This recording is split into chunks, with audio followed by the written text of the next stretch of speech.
और राज्य में कांग्रेस की हुई विस्फोटक जीत, भाजपाइयों की हो गई जमानत जब्त।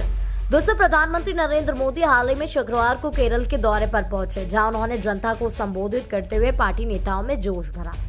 लेकिन केरल में कांग्रेस की लोकप्रियता के आगे प्रधानमंत्री मोदी का मैजिक फेल ही दिखाई दे रहा है। लगातार हो रहे छोटे स्तर के चुनाव में बीजेपी बैकफुट पर जाती दिख रही है और कांग्रेस बम्पर जीत हासिल कर रही है। यहाँ तक कि कांग्रेस के आगे बीजेपी को 0 सीटों पर संतोष करना पड़ा है। भाजपाइयों की जमानत जब्त हो गई है।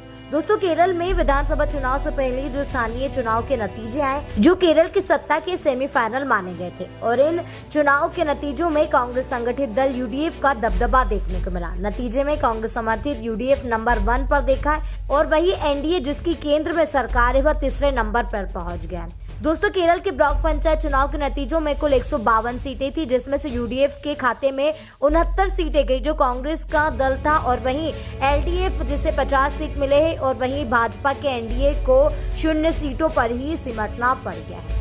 और दोस्तों, इस जीत पर कांग्रेस समर्थित दल यूडीएफ के नेताओं कार्यकर्ताओं ने जमकर जीत का जश्न मनाया। ढोल नगाड़ों की थाप पर थिरकते दिखे और यह नतीजे के आंकड़े देख साबित होता है कि इस चुनाव में कांग्रेस की अगुवाई वाली यूडीएफ पर केरल की जनता ने भरोसा जताया। और दोस्तों, केरल में पिछले कई सालों से एक ट्रेंड चलता है, जो भी पार्टी लोकल बॉडी इलेक्शन में जीत दर्ज करती है। और दोस्तों, केरल में एक ट्रेंड चलता है, जो पार्टी लोकल बॉडी इलेक्शन में जीत दर्ज करती है, आगे चलकर 3 से 4 महीने बाद होने वाले विधानसभा चुनाव में वही पार्टी जीत दर्ज करती है। अगर यही ट्रेंड इस बार भी चला तो समझ लीजिए कि कांग्रेस इस बार बड़ी जीत के साथ केरल में सरकार बना सकती है और मोदी के अरमानों पर पानी फिर सकता है। इस पर आप क्या सोचते हैं? कमेंट में लिखकर जरूर बताएं।